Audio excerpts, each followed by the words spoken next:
Hi! மீன் சாப்பிடணும்னு ஆசை வந்துருச்சுல்ல, அத உடனே நிறைவேத்திரணும். காலையிலேயே கிளம்பி போய் மீன்லாம் வாங்கிட்டு வந்து கிளீன் பண்ணிட்டு இருக்கும்போது தான் சொன்னாங்க, இன்னைக்கு லஞ்ச் கொஞ்சம் ரெடி பண்ண முடியுமான்ட்டு.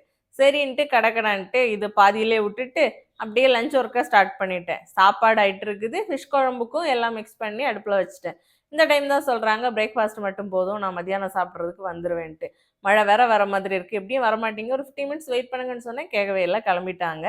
அதுக்கப்புறமா நான் குழம்பும், சாப்பாடும் காலையிலே ரெடி ஆனதுனால, இன்னைக்கு ஃப்ரிட்ஜ ஃபுல்லா கிளீன் பண்ணிடலான்ட்டு எல்லாத்தையுமே அக்குவேர், அணிவேரா பிரிச்சு ஃபுல்லாவுமே கிளீன் பண்ணி எல்லாத்தையுமே காய வச்சுட்டேன். அதான் மழையும் வந்துருச்சே, எப்படி வெளிய கொண்டு போய் காய வைக்கிறது? அதனால ஃபேன் கீழயே வச்சுட்டு, அப்படி எல்லாத்தையும் தொடச்சு எடுத்துட்டேன். ஃப்ரீசர மட்டும் ஃபர்ஸ்ட்டே வந்து ஆன் பண்ணி விட்டுட்டு, ஃபிஷ் எல்லாத்தையும் ஃப்ரீசர்க்குள்ள வச்சுட்டேன் கிளீன் பண்ணதுக்கு அப்புறமா. அப்புறம் வந்து ஃப்ரை பண்றதுக்கு மட்டும் மசாலா தடவி வச்சிருந்தேன்ல, அத எடுத்து ஃப்ரை பண்ண போட்டுட்டு, ஃப்ரிட்ஜ்ல வந்து இந்த உள்ள இருக்கிற பார்ட்ஸ் எல்லாத்தையுமே செட் பண்ணிட்டேன். செட் பண்ணிட்டு மாவெல்லாம் இருந்துச்சு ஆல்ரெடி. அதெல்லாம் வெளிய இருந்துட்டு இருந்துச்சா, இனி அது வேற புளிச்சு போயிடுச்சுன்னா மழை தான் எப்படியும் புளிக்காது. சரி இருந்தாலும் அது எல்லாத்தையும் எடுத்து உள்ள வந்து செட் பண்ணிட்டு, அப்படியே வந்து ஃப்ரிட்ஜ் ஒர்க் ஒரு வழியா முடிஞ்சது. அந்த டைம்ல ஃபிஷ்ஷும் வந்து ஃப்ரையா எடுத்துட்டேன். எல்லாம் எடுத்து வச்சுட்டு, இன்னைக்கு காலையிலேருந்தே 4:30லேருந்தே ஃபுல் வேலையா போயிட்டு இருக்கா.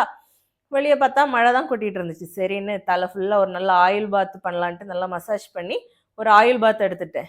ஃபுல்லா வேலை செஞ்சுட்டு, அந்த களைப்போட போய் ஒரு குளியல போட்டுட்டு வந்து சாப்பிடுற சுகம் இருக்கே! அடடடா! அதுவும் ரொம்ப புடிச்ச மீன் குழம்பும், மீன் ஃப்ரையும். அப்படி சூப்பரா சாப்பிட்டுட்டு, ராஜேஷ்குமாரோட நாவல படிச்சு தான் இன்னைக்கு போச்சு.